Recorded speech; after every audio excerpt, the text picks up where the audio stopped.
অনুষ্ঠান বাড়ির মতো চিংড়ি মাছের মালাইকারি যদি বাড়িতে বানাতে চাও তো আমার রেসিপি ফলো করে কিন্তু বানাতে পারো। তার জন্য লাগছে গোটা চিংড়ি মাছ, একটু বড় সাইজের, একটা আধমালা নারকেলকে কুড়িয়ে নিয়ে অল্প গরম জল দিয়ে তার থেকে প্রথমেই জুস বা দুধ যেটাই বলো না কেন বার করে নেব।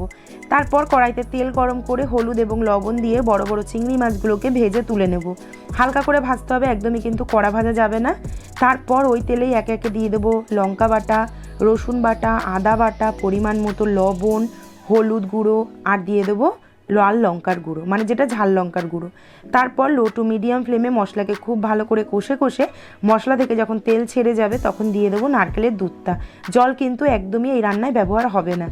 তারপর নারকেলের দুধের সাথে মশলাটাকে খুব ভালো করে মিশিয়ে নিয়ে মিডিয়াম ফ্লেমে ভালো করে ফুটিয়ে নারকেলের তেলটা বার করে দিয়ে দেবো চিংড়ি মাছ ভাজা, আর উপর থেকে দিয়ে দেবো পরিমাণ মতো চিনি, যে যেরকম মিষ্টি পছন্দ করো।